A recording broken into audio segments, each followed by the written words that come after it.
Hello and welcome to episode number 7 of the Curling Legends podcast. My name's Kevin Palmer, and each week during the curling season, I'll share a conversation with a player or a storyteller from the 50s, 60s, 70s, 80s, or 90s. We cover curling from the invention of the slide through to the adoption of the free guard zone. Warren Hansen is on the podcast today. First, I want to thank everyone for listening, and once again, if you listen to us on iTunes, you can rate us or add comments. You can also check us out on our webpage, curlinglegends.ca, or our Facebook page, which is facebook.com/curlinglegends. If you have friends or family members who are unfamiliar with podcasts or unsure how to listen, please help them out and support their efforts. You can listen to us on Stitcher, Downcast, Pocket Casts, any number of applications that'll run on your phone. Of course, iTunes, as I mentioned. You can also get us on Google Play, iHeartRadio, and iTunes as well. Thanks again to Jerry Gertz of Curling Zone for supporting the show, as well as Steve Lobel, who provided the artwork, and Mark Rogman, who provides the music. This past Halloween, I sat down with Warren Hansen for over 2 hours. This episode, as well as the next, is going to share that conversation that we had. In episode 7, the one you're listening to now, which will be part 1, we'll go back to Warren's early days growing up in Nemeo, his involvement in curling in the Edmonton area, and then touch a little bit on his time in football, both playing and coaching with the Edmonton Huskies, and he'll talk a bit about comparisons between the two sports. We're going to talk a little bit about the early days of coaching, and in particular some of the curling camps and curling teaching schools that evolved through the 70s, and in particular, the history of how the slide has been taught and why the tuck slide has not been predominantly featured in those teaching schools, and more so the flat foot. Warren's going to talk about Hec Gervais and his time on the Hec Gervais rink, and in particular the team in 1974 that went on to capture the Brier. He'll talk about his early days working with the CCA and the transition that happened with McDonald Tobacco from the 70s through to Labatt's when they took over the sponsorship of the Brier in 1980. In the next episode, we're going to dig in a little deeper into the Olympics, specifically the trials that took place ahead of the 1988 Olympics in Calgary when curling was a exhibition sport, and then we'll dig in further to how the IOC ultimately accepted curling as a medal sport. In that next episode, Warren will also look back at that 74 Worlds and talk about how it shaped his opinion of the sport of curling for years to come, and also his thoughts on the modern game. Please enjoy part 1 of my conversation with Warren Hansen.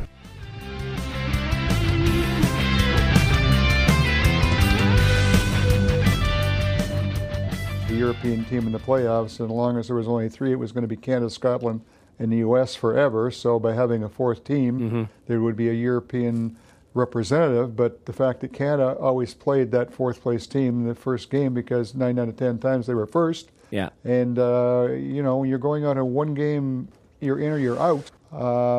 You could go through the round robin undefeated. You could be playing a team that's lost 4 or 5 games and they have nothing to lose. Yeah. So it was all that kind of the combination of things. Plus, our teams were receiving no preparation at all.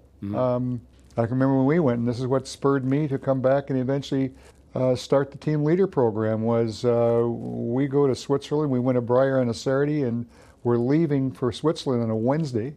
Never saw anybody from the Canadian Curling Association at all. Somebody handed us a bag of pins and somebody else some crests and said, somebody will be in touch with you about your plane tickets. We had no way of, there was nobody there we could talk to, nothing. And it was a result of that whole experience that I started the team leader program that we put into the juniors by 1977, and for the first time in the men's in 1980. And was a role I filled for 10 years, from 1980 to 1990, was the men's team leader.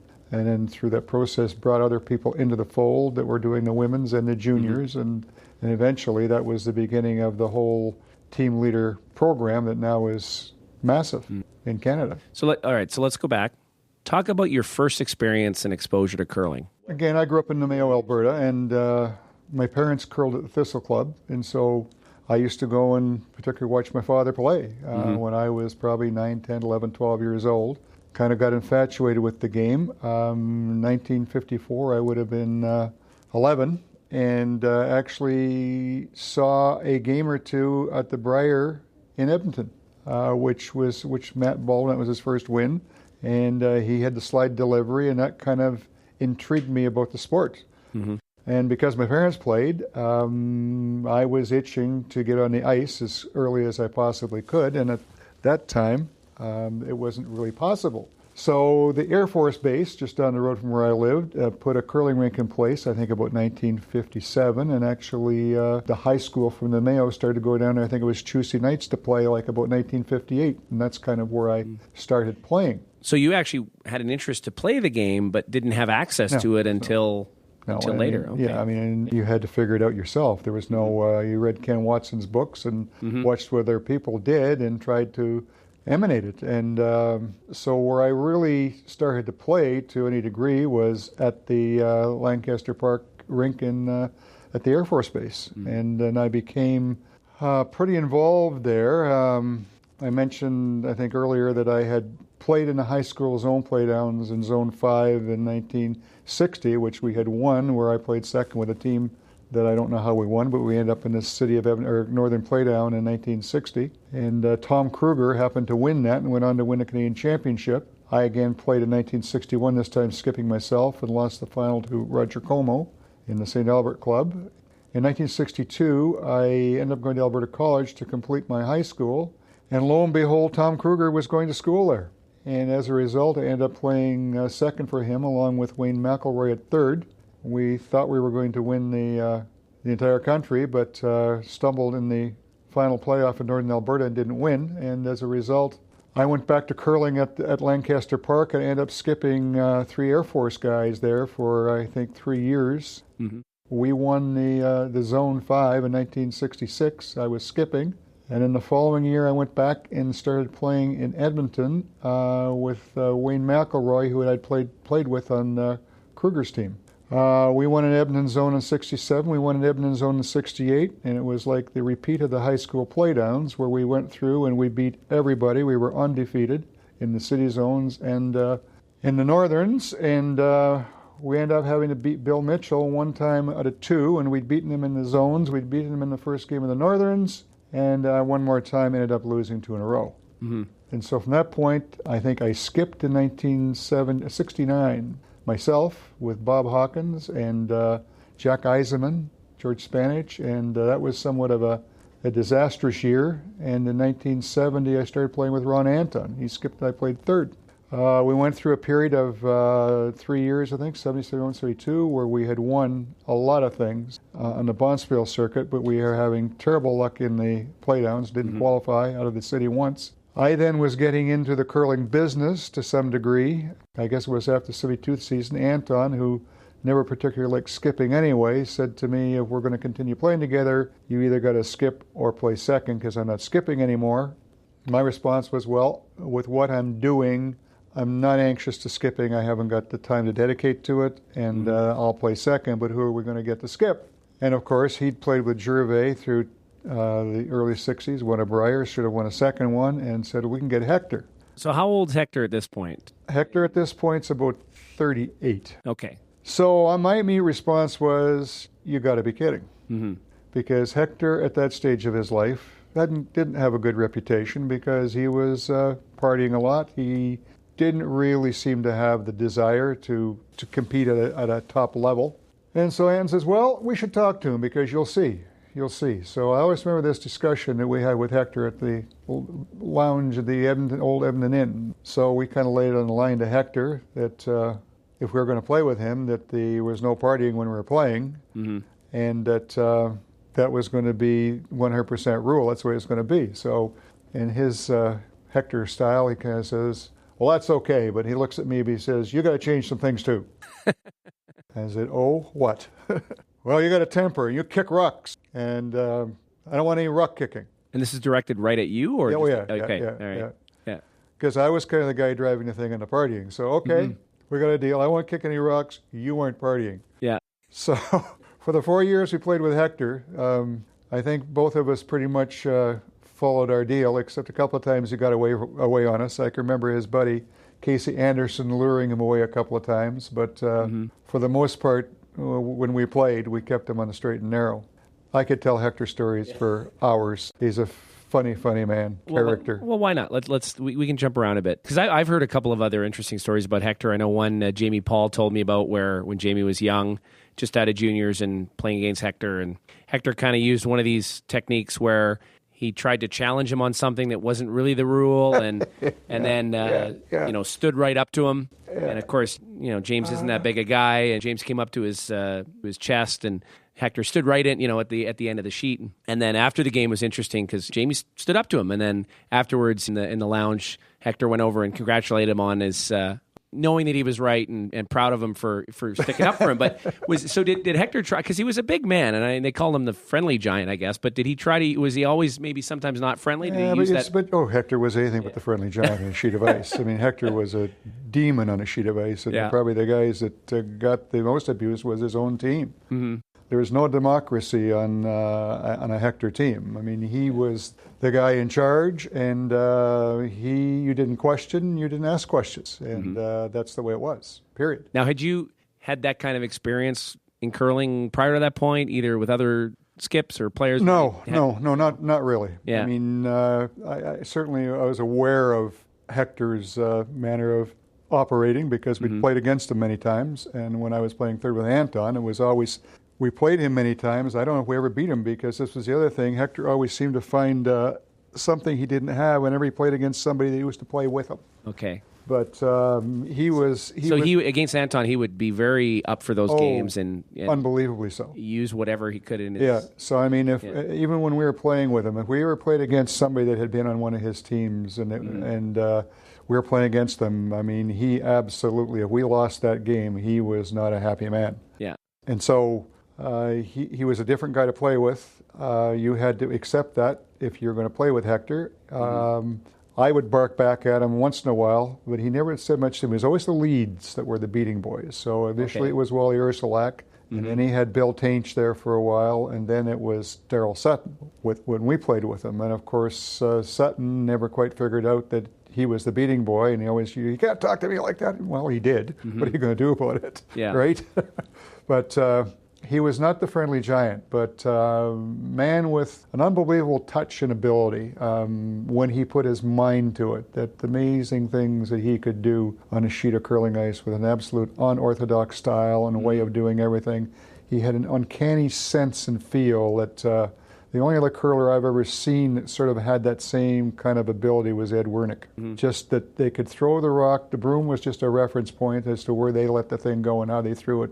They just knew what they had to do with it. He was that kind of a player. And so when he decided that he was going to win, he would.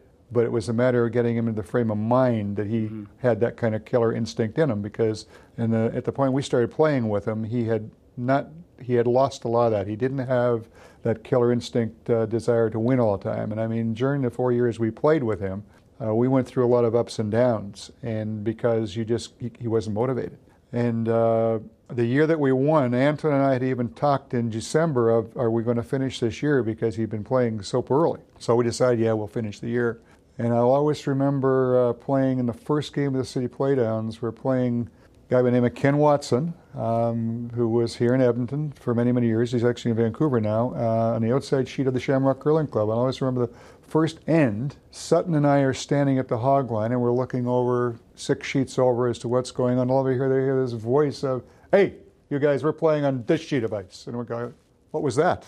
And all of a sudden, he had come to play. And for the next month, he played like he once had. Yeah. Which in many cases was what he would do. What he could do was unbelievable. But he was never wrong. I can remember some funny things with him and I can't remember exactly where it was, but I remember throwing this rock down, and it was on arena ice, and back in those days, the arena ice with the frost fringes to the outside.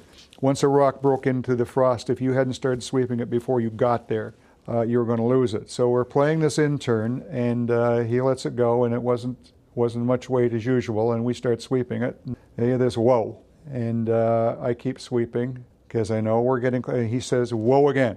And of course, in the third one, it says, "God damn it, whoa!" Okay, whoa. We pull the rocks back, and it's gone, right?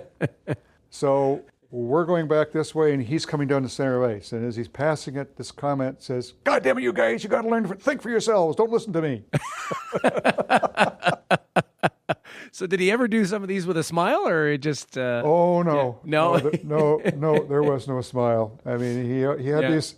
I mean, he had jokes, but he said, I got to invent a curling team with a skip and 3 robots. So he wasn't an easy guy to play for then. No, sounds like. No. How about the competitors? How did they take to Hector then? What was the? Everybody was afraid of him. Yeah. And you mentioned earlier about Hector he had a huge intimidation factor. And I mean, this goes back to the years I played with Hector. Everybody that played against us was, there was never anything, rules broken. Everything was nice and clean. And I remember after I played with Hector, I went to BC playing with Jim Armstrong. I remember playing this bonspiel, and people are sliding over the hog line and going, what the hell's going on? This never happened when I was playing with Hector, because everybody's afraid of him. Yeah. And he was a very intimidating character. And back in the old days, I mean, that's the way a lot of those top teams, they intimidated their opponents because there was no fishing, there was no real enforcement of rules, so they could manipulate things. And just based on his size alone, his size alone, and his voice would probably his voice. Yeah. I mean, he could say things, but you're never really too sure of whether he was serious or not. Mm-hmm. But he was a funny man, but a different character to play for and a tough guy to play for. But when he decided he was going to play, he had a touch and an ability that was second to no one. So even going back before that, when did you get a love of the game? You talked about that first Brier that you went to. You managed to see a Brier in Edmonton, and yeah, I grew up being exposed to 2 things: football and curling. And my mother in particular and her father were football fans, the Eskimos, and both my parents curled. So, I mean, I grew up in a school where there was no organized sports. There was no sport program, so there was no opportunity there. So the other thing I did at the age of 17, I decided I was going to play football. And so I went in. Oh, and so you started at 17? I started at 17. I went in and started playing with the Edmonton Huskies. I never played high school football. And I played with them for 5 years. And during that period of time, we won 3 Canadian championships. Yeah. And then I went from there to What position did you play? I was offensive guard. Okay. And I went from there. They were a lot smaller back then. Yes, they were. But it was a different system. Yeah. The system changed. Were you pretty big, though, at that time? I was 205 pounds. Okay. Yeah. Yeah. But interesting enough, at that time, the guards and the Eskimos weren't much bigger than me. Yeah. They were about 210 because that was the days when you pulled the guards out around the outside all the time. So they had to be quick. And they were, for the most part, not much bigger than the running backs. Yeah. And then the system changed in 1965 with the American coaches. They went to more American-style game with a big interior lineman and basically primarily running straight ahead blocking and pass protection. So you no longer required these guys that could move around the outside and run downfield ahead of the running back. Starting to come back now a lot more than it once existed, particularly in the U.S. game. But so no, I was involved with football after I played, I coached junior football for 7-8 years. And so the 2 things I became attracted to was football and curling. I can always remember telling one of my buddies when I was about 15 that I was going to play professional football and win the Brier, and that was a huge joke, right? Okay, yeah. And this is when you're growing up in Mayo, a small town, and when you said it, it sounds like you had complete confidence in yourself that was the goal. Somehow, yeah. Somehow it was going to happen, Although your friend clearly didn't have the same confidence. Didn't have the same confidence. Haven't seen him for about 45 years. Yeah. So. From the football side, I mean, at the time and back in the day, right? That would have been, I guess, senior football, or that would be junior football. I mean, that was big. Yes, it was back in those days. My dad used to tell me stories of playing senior football and that, and where that was. These were, So in those days, I mean, there was no university football. University football was started in the late 50s, and I remember we played the University of Alberta exhibition game in 1960 and kicked the hell out of them. So it was secondary to us. And I mean, like our teams through the 60s, early 60s, I'd say half were university students. Yeah. And so, and the Eskimos, because this is before the draft, they funded those junior teams. It was a main supply of players. Yeah, it was almost AAA ball, really. Guys I played with and guys I coached, I can probably sit here and name about 10 guys that went on to be stars with the Eskimos that went from junior football. So maybe if you hadn't been so focused on this curling thing, you might have had a better shot in the in the football career. Or at some point, did you choose one over the other, or what was the? Actually, it was hockey was the third thing, and I did choose football over hockey in 1962 because I had to. Football, I went as far as I could possibly go with it. Two things got me a knee injury and my size, and I was in the change. If I hadn't had the knee injury and it had been 3 years earlier, I probably had a good chance of making it.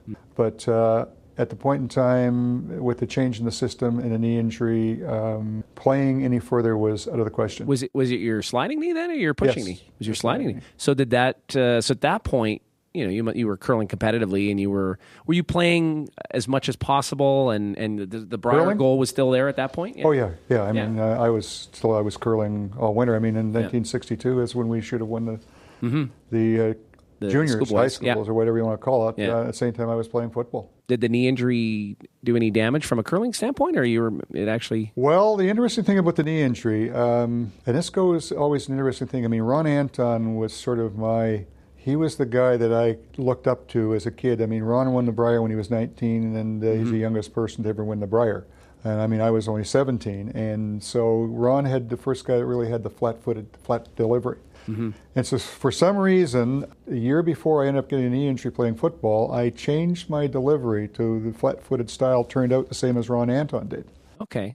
And so prior to that, you had more of a I had a tuck delivery, and had I not done that, I wouldn't have been able to slide. And so with the flat-footed delivery, where I didn't go up and put the same pressure on my knee, I was able to curl all those years. The knee never really bothered me.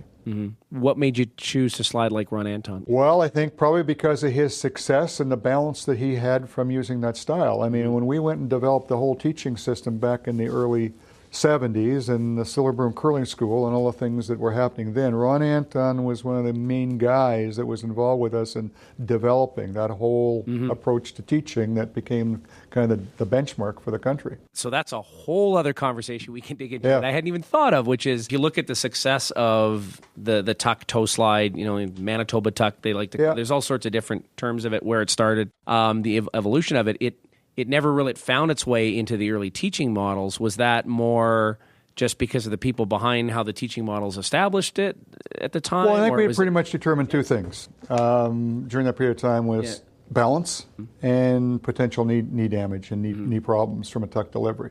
And that the flat foot delivery was going to offer you more stability and less pressure on the knee. But was there actually any basis for that, or was it more of was there a true medical understanding of it? We had brought in people in. Guy in particular by the name of Art Quinney, who was a physiologist at the University of Alberta. And so this would have been when? Around what? This is in the mid-'70s. Okay. And Art was kind of the guy that worked with us on a whole pile of things with regard to the delivery and the whole biomechanical aspect of it. We actually did a biomechanical analysis of the curling delivery in 1978 with another guy, Dr. Larry Holt. So we had come to a lot of conclusions, not just off the top of our head, but through virtual scientific research. So we were working with a lot of different people. One of the first things that I tackled when I came on the scene in 1974 with the CCA was, up until that point in time, you could not set foot on a sheet of curling ice before the game started. Couldn't set foot out there, and you could slide maybe once or twice before the game started, but that was it. You couldn't touch a rock. And of course, there was no warm-up. There was no preparation. So I started this whole process of, we need to bring in warm-up into the sport. Among other things, to give it credibility. A lot of stuff I did was to give the sport credibility so that in the eyes of the rest of the world, it looks like other sports and other activities, or it'll never, ever become an Olympic sport. So, I mean, that was the start. And when was your initial belief that it should be an Olympic sport? Going right back to those early days when you were Well, it wasn't first probably started as an Olympic sport. What I realized probably from my football background was that this sport's going to go anywhere, it's got to change a whole pile of things, because right now it's just an old boys club. And it's not respected by the rest of the world. The rest of the world thinks it's a joke. And so the only way this is ever going to gain credibility in the eyes of other people, not curlers, is it's got to have athletic training, it's got to be athletic, it's got to have proper uniforms, it's got to have rules, it's got to have rule enforcement, et cetera, et cetera, et cetera. You started developing that in a very early age then, that sense of of what you saw that probably the curling- real thing that drove me to begin to really accelerate all that was my experience in 1974, particularly with the World Championship, of saying this has to change. This has to be better. We can't. This thing is never going to expand, or it's going to become nothing more than it is if all these things don't change. So I mean, the warm-up thing, that was one of the first things we tackled. So Art put together this whole program, and I remember presenting at the CCA annual meeting, and they kind of sit there and nod their head and kind of agree that the following year we will allow people to slide on the ice before the game starts. That was the beginning. But they weren't prepared to let anything go beyond that. It took 5 years, from 1975 till 1980 in Calgary, the first Labatt Brier. We were allowing people to throw rocks before the game, but they couldn't throw them on the same sheet they were playing on. So the guys that were running the on-ice operation came up to me before the thing started and said, "Are we still going to just allow them to slide on the sheet that they're not playing, or throw rocks?" I said, "No, put them throw on the sheet." And I figured, we'll see what happens. Nobody said a word. And that was the beginning. That took 5 years. 5 years in some things in curling, that's a short time. Short time. If you think about the push broom being used in the 1924 Olympics. Yeah. But the World Curling Federation, and again, I was asked, I remember 1975 in Perth being asked to come into the World Curling Federation meeting to do a presentation on this marvelous thing, warm-up. Yeah. So I did the whole thing, the same thing I'd done with the CCA, and any questions. And this interesting hand goes up. I didn't know him at the time, Robin Welch. You know who Robin Welch is? I'll tell you in a minute. So, yes, sir. Hands up, he says, "I think it's all a pile of rubbish. Curling is a manly game." Okay, sir, thank you very much. Anyway, he came to find me a couple of days later, and actually Robin Welch and I became friends after that. But Robin Welch was the secretary-treasurer of the Royal Caledonian Curling Club for years, and he was kind of the man for the sport in Europe. He was the kingpin. And interesting enough, curling was a medal sport in the 1924 Olympics, or 27 Olympics, the first time it appeared in the Olympic Games, which people probably don't realize it was an actual medal sport. And Robin Welch's father was on the British team that won that first ever Olympic medal in 1927. Okay. I think it was 24, but maybe 24. It was 24, and because Willie Jackson was the skip. 24, yes. Willie Jackson was the name of the skip back. Anyway, I have a photo of the certificate that Robin Welch won in the 1924 Olympics. Okay. So you managed to win him over at some point. At some point, yeah. Yeah. But that whole European bunch, I mean, it was a different, and I did a lot of work in Europe. I did work in Denmark, Sweden, Germany in the 70s. I virtually was involved in the introduction, really, of curling to the Tokyo area in 1986. Over there, 86, 87, 88. Well, so go back. When did you? So at this point, you're as a younger man, you're curling, you're playing football. Where is the career direction then? And maybe your parents are asking you, are you finishing school, Warren? Are you gonna, go? Well, actually, what are you going to be when you grow up? I had another life. I had another career. I was graduate of Northern Alberta Institute of Technology and Telecommunications. Yeah. Okay. I worked for Alberta Telephones for 9 years. Oh, okay. Yeah. Which I left there in fall of 1972. Okay. And then actually, when I left there, I worked in design engineering as a specification writer. Okay. So you did have other direction at some point, but it was... Yes, and it's a writing background that came from my work in telecommunications, because a lot of what I've done over time has been writing with curling. So and I left in 1971, and I guess or 72, that's an interesting story too, because through this entire time, I had also become involved in the equipment business side of curling, and I was Midwestern Broom, who were main manufacturer of curling brooms in Canada through the 70s in particular. I discovered or decided in about 1966 that their brooms are really great, but they weren't being sold here. So I virtually went to them and became their agent in northern Alberta, and actually sold curling brooms in this area for 15 years, representing Midwestern Broom. Okay. And Pro Glove eventually as well. So I was in the business, and I had decided that telecommunications is not where I wanted to be. You didn't have the same passion that you had. No, and I wanted to be in the curling business, but there was no curling business.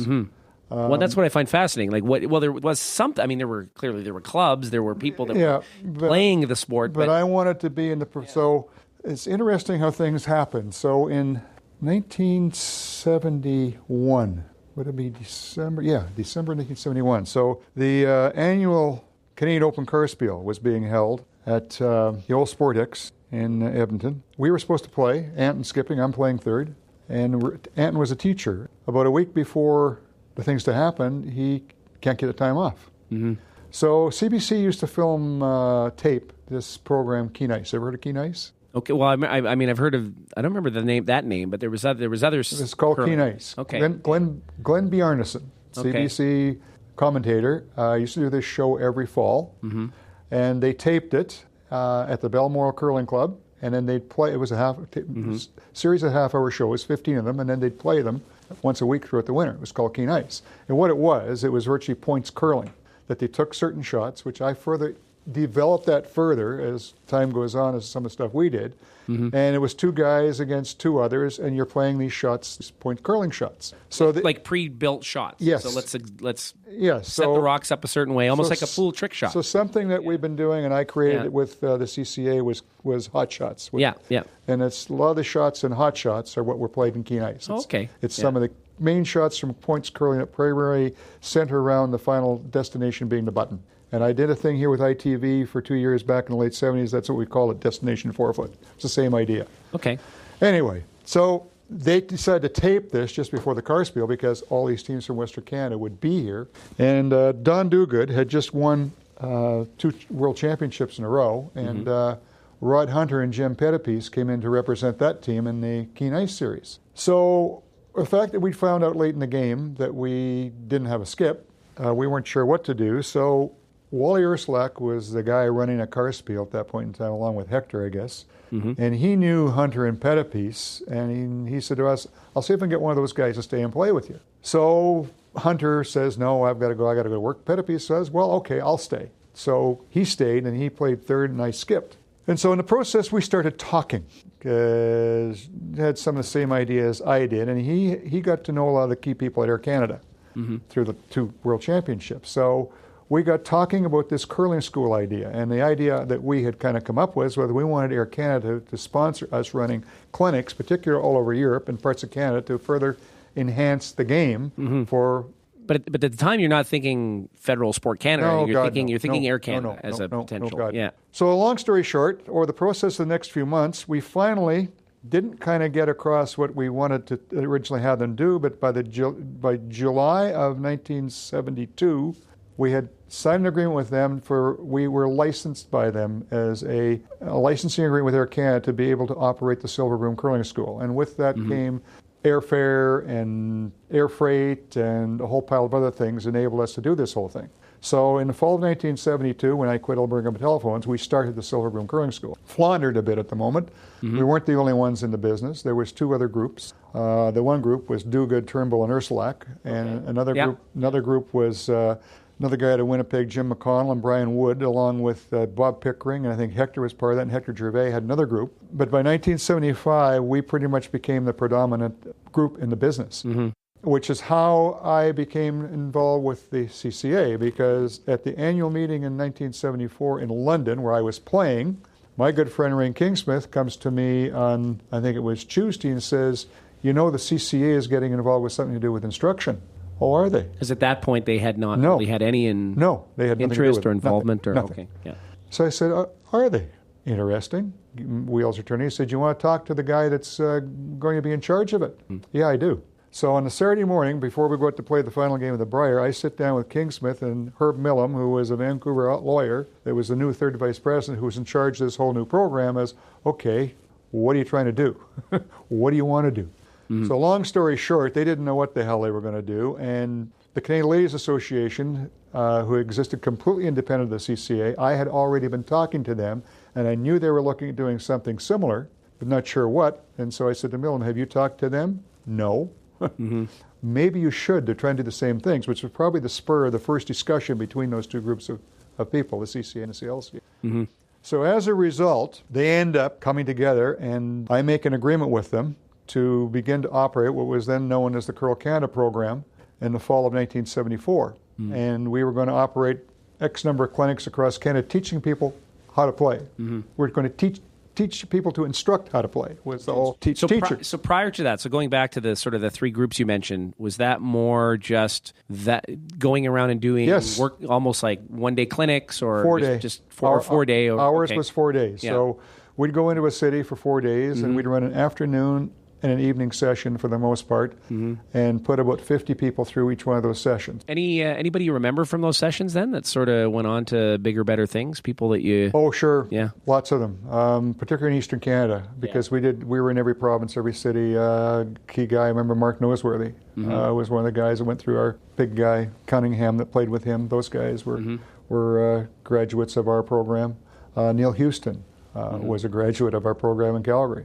So there was many. Was it a friendly rivalry between Wally and Ray's group? Not overly. Not overly, no. Because it does seem like that's a saturated market a little bit at the time, although clearly it was coming from nothing. Well, it depended. I mean, we ended up being much bigger in the fact that, and part of it was because this Curl Canada program became part of what we were doing as well, in which when I agreed to do this whole thing, with the CCA and the CLCA, I knew very well that it would eventually be the demise of what we were doing, but my point was, if I don't do it, they will. Yeah. So it may as well be me that's going to be the one that pulls this whole thing together and moves it down the road, because if I don't do it, they're going to be given the opportunity to. Yeah. The only reason I got the first shot in the first place because of Ray Kingsmith and being in the right place at the right time. And part of it at that point, too, was then trying to build out, train the trainer at that point as well, more so is what the mandate so, was. the interesting thing was, they had no money. Yeah. I remember saying, so how much money have you got? Well, $6,000. And you want to run 16 clinics from coast to $6,000? Yeah. So we then, at that point in time, the O'Keefe Foundation existed. And the O'Keefe Foundation had been giving sports money for various things, mostly around teaching and training. And I wasn't aware of what was it. So we approached them. And they came back and said, okay, we'll give you, this is 1974, 75, we'll give you $25,000. Or I think 22 was the exact number. But there's a guy you got to talk to before we'll agree to this. He's the head of the coaching association. Okay, what the hell ever that is. So I ended up meeting John Hudson, who was the head of the coaching association. Do you know who John Hudson is? John Hudson went on from there to be the head of CBC Television Sports. During the period of time that Labatt's were the major player for curling, he was the vice president of marketing for Labatt's. Okay.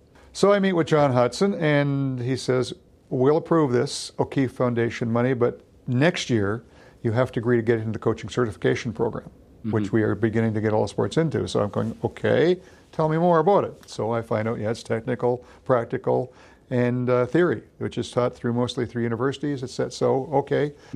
So we start to the following year, develop, which became levels 1, 2, and 3 of the Curl Canada National Teaching Program, was developed between 1974 and 1980. I think 1979 was when we completed the level 3 program. So that's a dramatic shift from just a few years prior, right? In terms huge. of everything associated with the development. I don't know how many people... Were there even coaches in 1970? No, there wasn't, because that was the second phase of it. Yeah. So he also said, we want you to develop a coaching program, and I said, I agree. Coaching has to become part of the sport again for it to have credibility. Otherwise, what credibility does it have? And we're still fighting with this coaching thing today, in my opinion. Yeah. So what I did, and because I had no coaching experience with a curling team, but I'd coached football for 8 years. Yeah. Junior football. At that point, yeah. I partly moved to BC in 1975. I was between BC and Edmonton for 5 years. I ended up offering to coach a team, which had Lindsay Sparks and Don Knowles, Robin Wilson, and Lorraine Bowes. Young girls who had been trying to win a zone in North Vancouver for about 3 years, but hadn't come close. I agreed to coach that team, to learn myself how to put together a coaching program for curling. As a result of that, we won the Canadian Women's Championship in 1976 and again in 1979. So how did that first come about then? That they approached you, or you were familiar with Lindsay, or what was the?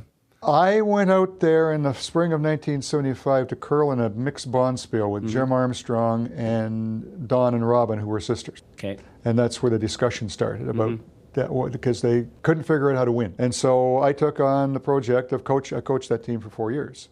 And through that process is what ended up being all the information, everything I put together to write the initial coaching aspect of the certification program in the between 76 and 79. So you translated football coaching into curling coaching initially, which sounds fascinating because I can't imagine that they were doing wind sprints and man makers or but it's the same. tackling practice. But what did you draw from that? Yeah. Well, there's a whole aspect you draw from it. I mean, the two things that these sports probably have a great common connection is they are both absolute team sports. if in both cases, if one player falls down, it takes the whole team down. And so there's a need for cooperation and team support like there is in no other sport. The psychological aspects of the two sports are probably similar as well, because they're both very trying mentally, because football combined with the physical aspect of it along with the endurance of it requires a lot of mental strength. And to some degree, maybe people don't realize curling has the same wearing effect on people because of the type of game it is. You play in a hockey game and you go out there and in 2 minute spurts. And you're reacting. A lot of times it's reaction, and it's a matter of whether you're physically able to react. These sports are both, they're mind games. So it's kind of a lot of the same things to a very large degree. So, I mean, I took a lot of the principles, and then I, through that whole thing, along working with guys like Arthur Quinney, began to introduce the whole physical component into curling. Because, again, when I played myself, I was always in top physical shape, physically. We've gone off into great tangents, which I wasn't even expecting. But I want to go back to one other thing, especially as it pertains to coaching then. And maybe I'll word it a different way. As a kid who grew up in Manitoba, admittedly with a flat foot, and one, by the way, who has knee trouble, but that's another story. It's not like flat foot avoids knee trouble, but just explain to me, Warren, what's wrong with the tuck slide then? And do you have any issue with it at all, do you think? Or is it, certainly back then, as you said, you did a lot of testing and so forth, but do you see I think the approach they're taking today with it pretty much is, it's like the sidearm throw in baseball. It maybe isn't the best approach to use, but it's whatever you probably yourself become the most accustomed with and feeling is going to work best for you. It works for some. Yeah, I mean, I'd say in terms of the physical thing, I do believe that, and I don't know, probably no studies have been done recently related to this, I don't know, but I would imagine that if you're a physically fit person, you can probably, and you have the right body shape, you can probably be successful at both. I think the challenge becomes, for a lot of curlers, if you're not in shape, any type of slide isn't necessarily going to be successful. I think a lot of things have changed in recent times too. Yeah. And then particularly the key one is the quickness of the sliders. So we're looking back in those days, and as part of other thing I did, I developed a curling shoe with Bauer in 1974 that was probably the first wedge heel with a complete sliding surface on the whole thing. And we also started experimenting with synthetic materials other than Teflon for sliders. Teflon, originally liquid solder, pardon me, was the original back when I was in high school. That's what we put on your shoes. So the whole thing with all those sliders, there was always, compared to what you're using today, there was resistance between the sliding surface and the foot. And as a result of that resistance, more pressure is transferred back to the joint, right? Yeah. With the speed of the sliders that they're using today and the little amount of effort that's required for you to be going like a bullet, the same stress on the knee doesn't exist. But a lot of that, and particularly with the flat foot, a lot of pressure was transferred to the inside the joint, right? With how your foot was down because of the resistance of the slider. And the sliding surface not being what it is today either back in our time. As well, yeah. So we had to slide through all that chaff everywhere, right? So slide through, but you also had frost. And frost, it was. And just the whole pebbling aspect was a completely different world. Because you mentioned Ray Kingsmith. He was pretty instrumental in a lot of aspects of curling, not a name that probably many people know. So what was your relationship with Ray then, and what became your relationship with Ray? Well, Ray Kingsmith, throughout the 60s, Ray Kingsmith was a promoter, and he had started this big bonspiel in Calgary in the early 60s that they called the Masters. And him and another guy had been the main driving force behind that thing, and it went for 2-3 years, and then I think by 1965 they couldn't financially make it go anymore. But Ray Kingsmith had visions for the sport. He was then became the secretary-treasurer of the Southern Alberta Curling Association, and I probably got to know him pretty well about 1971-72. We became friends. We talked a lot. His visions for curling were much like mine, and I can remember after the 1974 Silver Broom in Bern, Switzerland, we had planned this excursion before I ended up playing in it, that him and I, another guy from Ottawa by the name of Terry Begin, were going to go for this week into France and Belgium following the Silver Broom, because I also, another thing at that point in my life I did was freelance radio work, which I did for 15 years. Yeah. And probably mostly when I went to Vancouver, but when I was in Vancouver, I was, for about a 10-year period, I worked for CKWX there. I used to do stringing here for West Montgomery with CHED, and I did another station in New Brunswick, CFNB. And so I was part of the media corps, and so was Ray. He was doing the same thing in Calgary. So on this little excursion we went on after the Silver Broom, which I wasn't exactly overly happy at that point in my time in life. We end up the last night, we were in Paris. We were sitting around and we were, as I said, finishing the dregs of all the booze we had bought, and we got into this conversation. And it was kind of that night, in my opinion, where we kind of determined what the route for curling was going to be, that we both understood that things had to improve and it had to get better, and a whole pile of things had to change for it to go anywhere. The term Olympic was mentioned kind of in the distance, and we had kind of decided that he was going to try and go through the executive level with the CCA, and I was going to try to go through the player end of things and get that whole thing better organized and get that whole thing going in the right direction, and we were going to parallel where we were going to take the sport. So interesting enough, I came back, and this is before I'd signed the contract with the CCA. I started what became the Association of Competitive Curlers. Okay. And which we managed to get that thing pretty well organized by the summer of 1976. We ran 2 events. I remember the one in Saskatoon and one here that was sponsored by Carling O'Keefe. It was in Alberta, Saskatchewan, Manitoba, and Alberta, where you had 2 teams from each province, and you played as a unit. And we had all these different rules in the sport where if you put the final stone on the button, stone covering the pin was worth 2 points. And various other things that we did to try and make, the game more exciting, more interesting.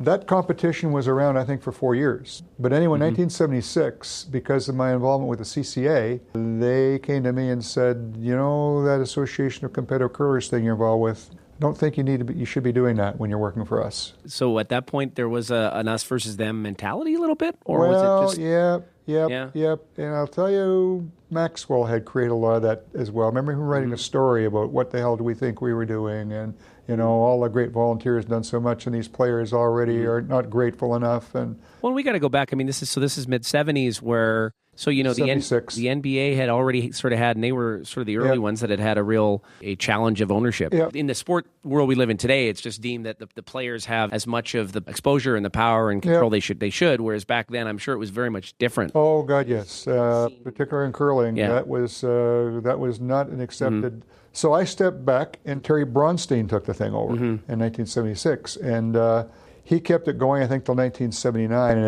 it kind of... faltered and fell apart. But in the meantime, I was doing all these other things. In the meantime, in 1979, Ray became the newly elected third vice president of the Canadian Curling Association. And so we were now both on the same team, so to speak. And at that point, are you working full-time for the CCA, or you're just part-time? I never worked full-time. Never, ever worked full-time. Doesn't sound like you ever had anything full-time in particular, Warren. It sounds like you've always... that would hold you back, I think. I was never an employee of the CCA. Yeah. For 42 years, I wasn't an employee. But during that time, I was doing that work for them. I was still running the Silver Broom Curling School. By that time, Jim Armstrong and I had started another operation called Curler's Corner, and we had 3 stores here. We had the Big 4 building in Calgary, and we had a main store in Vancouver. And I was still doing work with Midwestern Broom. I had the work I was doing with Bauer. The radio work was still... I was doing freelance radio work. So I was doing a lot of things. So what was the most jobs you ever had at one time? I was probably in the 70s. No, but how many jobs at one time? 12? 5 or 6. Because it sounds like almost more than that maybe at some point, but it just... Okay. So it was actually in 1980. How many hours a night did you sleep? Not many. Not many, yeah. 1980, when we sort of had gone through the first phase of the whole Curl Canada program, and Sport Canada became more involved, and they had told the CCA, then we want you to put a full-time technical director in Ottawa. So they came to me and said, I said, no. I don't want that job, but here's a guy, Gary DeBlon, who worked for me. He'll take the job. So Gary became the first official technical director. And I, in all intents and purposes, in 1980 was going to be done with the CCA. They then came back 6 months later and they said, we've created another position we want you to consider taking. And so I said, under the following terms, yes. I'm not your employee. I'm doing this. I'm doing that. I'm working on some other things in the publication end of things. Okay, we'll accept all that. So I started another contract into what was Director of Public Relations, Media, and Sponsorship, I believe, was some title of that nature, that I started working basically in championships, because prior to 1980, the CCA had nothing to do with the Brier or any of the championships. That's right. It was all run by the sponsors. Yeah, and go into that because all run by the sponsors. You told me the story before about how that transition from McDonald to Labatt's. So why don't you take me through the up until 1980 when Labatt's came in, I mean, the McDonald Brier was run by McDonald's. The CCA had nothing to do with any aspect of it, whatever happened. So the CCA sort of over the provincial organizations, were they even associated? They were involved at the provincial level. Yeah. But at the national level, McDonald's ran the Brier. The CCA had no involvement. So the whole on-ice operation, that whole end of it, was done primarily by a host committee, but under the direction of McDonald's, not the CCA. Because you've got to remember, the Brier came into existence in 1927, and the CCA didn't come into existence until 1935. So it was a result of the Brier. It wasn't the Brier as a result of the CCA. So they had nothing to do with it, nor did they with any of the other events that were under their, quote, jurisdiction. Yeah. So in 1980 was the beginning of that change. So in 1980, when Labatt's came in, the CCA for the first time took charge of what happened between the boards. So whatever happened on the ice became the CCA's responsibility. So I was the guy that took the initial charge of that whole side of what was taking place. So prior to that, though, so McDonald's had, and what was the structure of how they had to leave? So they chose to walk away? Because that's a pretty monumental event. If you there was a whole pile of things. I was there. Yeah. I was there in Montreal on the opening day of the Brier in 1977 when David Stewart called a media conference just after the first draw started. I always remember he sat on the table, crossed his legs, says he was an interesting character, and he lit up a cigarette and went, this product isn't harmful to your health as long as it's used in moderation. I always remember that. And part of that, there was about three things that happened with McDonald's. In 1973, they sold the company to RGR Reynolds. And where McDonald's had always operated the Brier as a very low-key event. They did not want much attention from a publicity point of view, from a commercial point of view, from advertising or anything of that nature. They were always in the background. RJR came in, and from 1972 to 73, it was all hell broke loose. There was signage everywhere. They wanted to expand it. They said, we have a property here we can take advantage. Yes. And so David Stewart was always in conflict with that. That isn't what the Stewart family wanted the event to be. And so there was conflict between him and RJR. The other thing is that they were coming under more and more pressure from the government to be involved in anything that was related to sport. And I think particularly with our newfound connections with Sport Canada through the mid-70s, that the government was having discussions with them saying, we're not going to support this thing if, in fact, you guys don't back out of it. The other thing that we're facing is the guys that were running the Brier, and there was probably about 10 guys from McDonald's that came into every Brier from start to finish. Another guy by the name of Frank O'Brien, who was the person from McDonald's who actually ran the thing. The other guys that were always there, Bill Good, Jack Wells, these were all McDonald employees. They were all over 60. And so if they were going to continue, they had to begin to look at replacing these guys. And I think the combination of the whole thing rolled into a ball, it made sense for them after 1979, which was the 50th Brier, to step back. And so at what point did you start to learn how the Brier operated and learn about the construction and design around events? Was involved and build those skills? Like when did that start for you then? Oh, it probably started in the 70s. I've always had this ability to look forward to see where things could go or see what has to happen for certain things to be attained. And I saw from the early going that for the sport of curling to go anywhere, there was a whole pile of things had to change. And I can remember in 1977 in that press conference in Montreal when he made this announcement. Of course, all the old boys in the room were going, oh my God. And there was a fear I'm going, what could happen. All right, because I knew as long as they were there, nothing was ever going to change. Yeah. That would never, ever, ever change. At that stage, who steps in and says, okay, we have to continue. The Brier can't end. So I guess the point is then, like, who owns the Brier at that point? Like, what? Well, McDonald. Yes, McDonald Tobacco gave the whole thing, the name, the Purple Hearts, the trophy, and everything. They gave it to the CCA, which they could, and they didn't. Because if you think about it, they owned the sort of they owned it. They owned the whole thing. They owned the trade. They owned everything. They gave it to them. So that's pretty generous if you think about it, and pretty important in terms of a historical moment. So although in that first 1980 Brier they handed out a different. It was the Purple Heart wasn't a. It wasn't a heart. This was the idea of a employee by the name of Grant Waterman, who decided that they had to change the look with many things from McDonald's. So the trophy disappeared, which was, again, as I fought back in the late 80s, was a huge mistake. Yeah. I mean, that trophy is worth, just in replacement value, is $60,000, $70,000. Yeah. So Grant decided that the Purple Heart needed to be revamped. So what he did, he virtually developed a crest that was an oval, and the heart was inside this oval. So at the Brier in 1980, there was a huge rebellion amongst the players. Because no one knew this until they showed up. No, they didn't. And until in the final dinner, Sid Olin stood up and assured the players that he would be changing the Purple Heart back to the original design, that they would all be replaced. So all the players in 1980 Brier have two hearts. Yeah. The Labatt Heart and the replacement ones. The oval. And was the Labatt Trophy that first year as well? Yes. Or was it that they had come up with that design, Yes. which wasn't really all that... It didn't take a lot of work to come up with the idea, we're a beer company and let's have a large stein. I guess that was the idea. Well, a very expensive trophy. Again, that trophy was gold-plated. So it was another $75,000 trophy. Yeah. Which maybe wasn't, as you say, probably wasn't necessary, but they wanted to put their stamp on it. They wanted to put the Labatt stamp of approval on it. And back in those days, people still felt that the sponsors, their wishes were, I mean, the fight that I had in 2000 when they were leaving to bring that other trophy back and virtually say that it shall never change again. And I had the faceplate put on the front of the trophy, and hopefully it stays there, that says the Brier Tankard. Yeah. Not the McDonald Brier Tankard or the Labatt Brier Tankard. It's the Brier Tankard. Yeah. And I might add, I've got the original plates from the McDonald Brier when we changed the trophy. Yeah.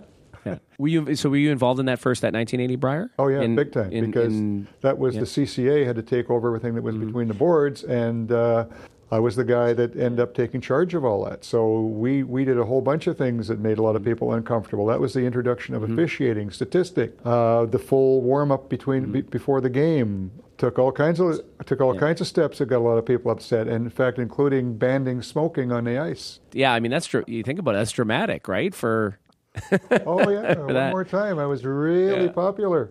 Well, I mean, and not only that, right? You're making a bunch of dramatic change, and there's probably also a sense of, who are these guys? Do they know what they're doing? And did you feel like you knew what you were doing, and or that the CCA I knew where it had to go. I mean, this whole thing with the uniforms, that was the beginning of the fight with the uniforms. We finally took 3 years to get that sorted out with the colors and what you wear and everything else. I knew where it had to go if, in fact, the sport was going to get any credibility. And then in 1982, Calgary gets awarded the Olympics. I still remember phoning Ray Kingsmith and said, hey, how do we get this thing demonstration?